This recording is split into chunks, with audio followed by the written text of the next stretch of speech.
Oi, pessoal, tudo jóia com vocês? Aqui é a Ana Paula, professora de Geografia, e a aula de hoje vai ser um tema da atualidade: tráfico humano e contrabando de pessoas. Além de situação dos refugiados, que muitas vezes saem de seus países de maneira arriscada, existem também inúmeros grupos de pessoas que se aventuram em migrações clandestinas, tentando entrar ilegalmente em um país por meio do contrabando de pessoas. Por estarem mais vulneráveis em situação de clandestinidade, essas pessoas se tornam alvos fáceis para o tráfico internacional de pessoas. Desse modo, tornam-se suscetíveis à violação dos direitos humanos mais básicos, à exploração de mão de obra, às redes mafiosas internacionais do crime organizado e à opressão. O tráfico humano trata pessoas como bens que podem ser negociados.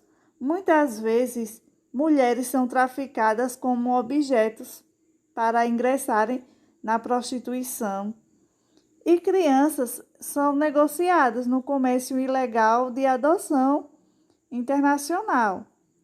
Também é comum que trabalhadores sejam aliciados pelas máfias do narcotráfico, ou seja, tráfico de drogas, para transportarem drogas e armas entre países em troca de apoio às suas travessias clandestinas. Infelizmente, muitas pessoas perdem a vida nessas migrações clandestinas, sem que as autoridades ou mesmo os parentes saibam o que realmente aconteceu.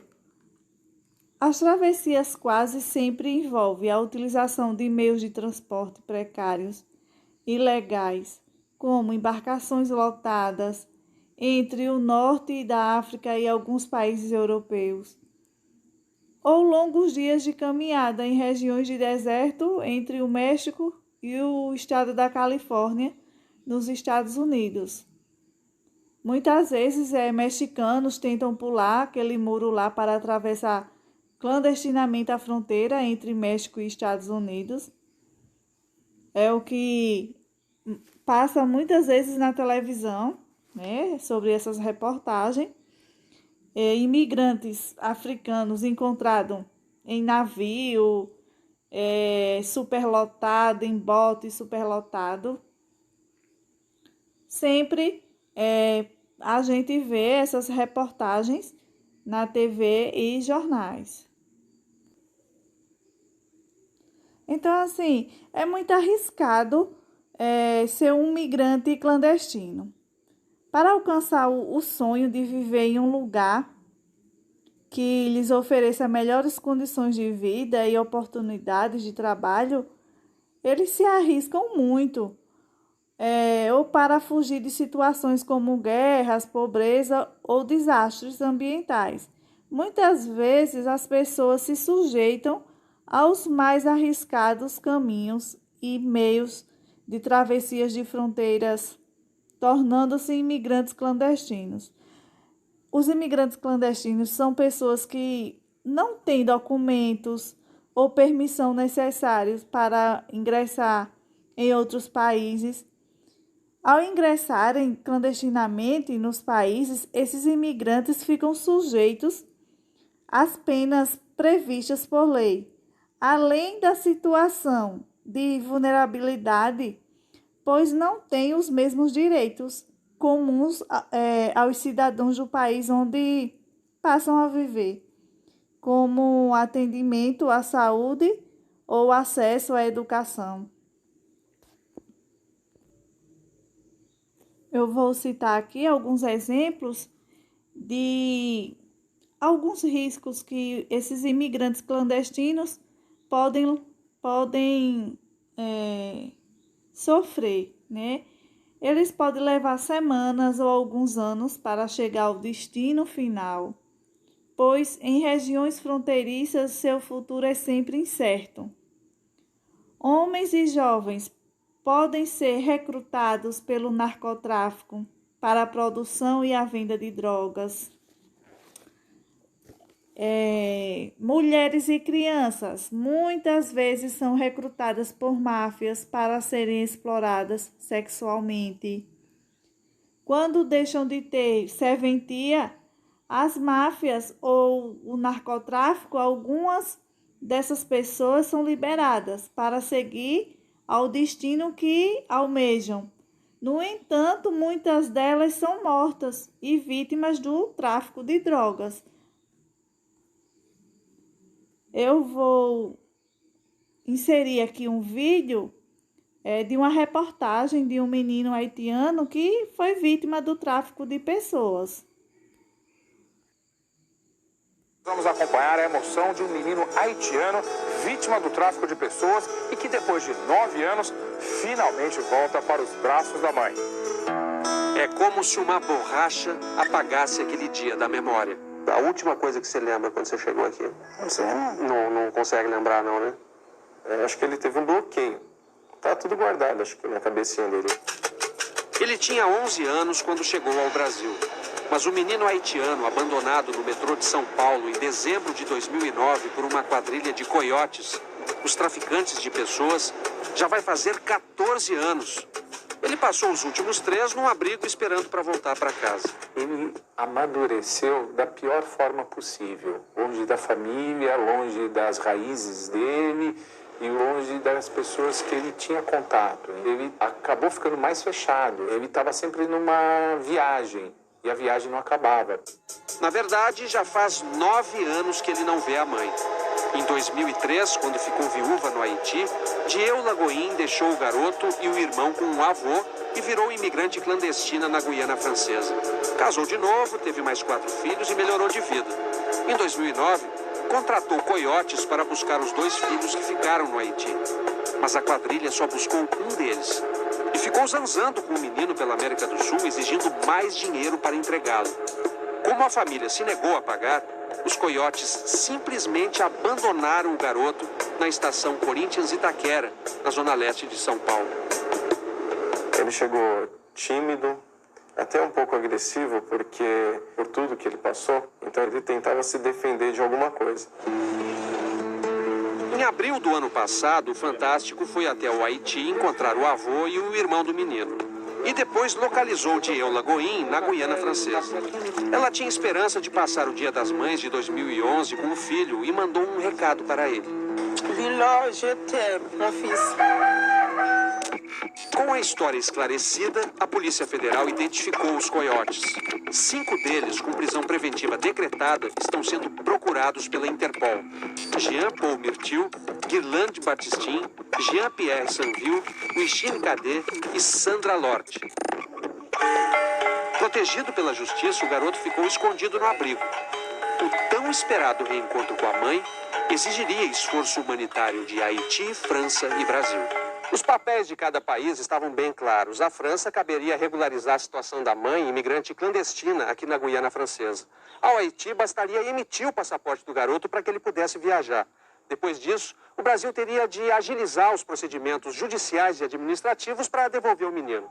Em vez disso, o que se viu foi um inacreditável jogo de empurra, sabotando a urgência de uma criança.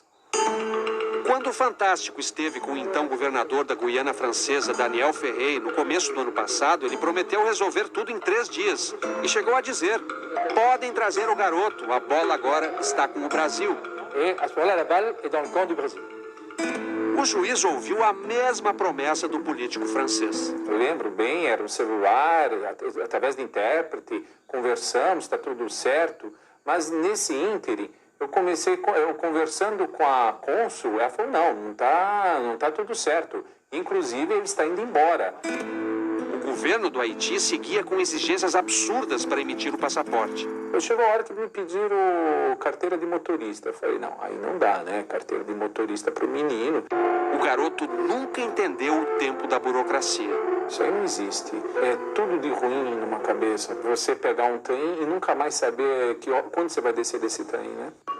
A situação só mudou quando o novo presidente da França assumiu e facilitou a legalização dos imigrantes. Há 3 meses, Dieula conseguiu tirar o visto de trabalho. O passaporte haitiano do garoto também saiu. Mas foi preciso um pedido direto do embaixador do Brasil ao presidente do Haiti. A viagem, enfim, pôde ser preparada. O que você lembra da sua mãe? Não lembro nada. Não lembra nada? Não? Só o rosto, só. E você acha sua mãe bonita? É. Na mala, brinquedos de menino, roupas de adolescente e uma camisa do Corinthians autografada por Ronaldo. Vai ser algo muito emocionante para todos nós. Para você, inclusive. Também. É um filho. Né? Todas as crianças do abrigo, para a gente é como se fosse filho. E ele também. É como se fosse um filho. Os amigos do abrigo onde ele morou por 3 anos foram se despedir no aeroporto de Guarulhos. Se pudesse falar com a gente pelo computador, não é pra você esquecer da gente, não. Ele fez todo mundo muito feliz. Quero que ele foi feliz com a família dele. Um último recado num bilhete escrito no portão de embarque. Eu vou sentir muita saudade. Obrigado por tudo. O juiz e o coordenador do abrigo viajam com ele. 2 etapas de uma ansiedade interminável. 3 horas e meia até Belém do Pará. Mais 1 hora e meia até a Guiana Francesa. Numa sala do aeroporto de Cayena, Dieula Goin já está com funcionários do consulado brasileiro. Pergunto como ela está. Nem acredito que meu filho está finalmente chegando a Cayena, ela responde. O juiz vem à frente. Dieula sorri e pergunta se pode levantar-se para receber o filho.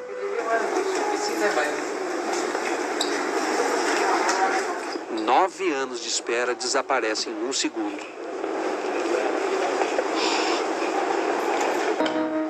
Desconcertada, Dieula procura um lenço na bolsa. Ela não fala português, o garoto não consegue lembrar nem do francês, nem do creole, o dialeto haitiano que falava quando criança. Mas quando ele abraça a mãe, os dois se entendem na língua universal do olhar e do afago.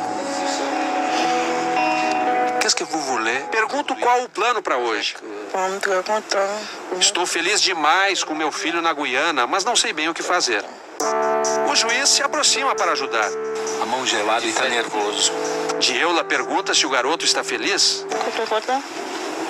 Tá contente? Ele não fala muito, mas ele tem muita emoção. Então, para descobrir o que ele está pensando, é a mão e o rosto. Falta uma última providência. Eu estou entregando o menino para ela. É o termo de entrega. De agora, o garoto está com a mãe. Está com a mãe, graças a Deus. Dieula assina e agradece. Muito obrigada a todos vocês, todos os que trouxeram o meu filho de volta. Cuida bem dele, tá? Tá bem tratado, bem alimentado. Um abraço, tio. A gente vai se falando, viu?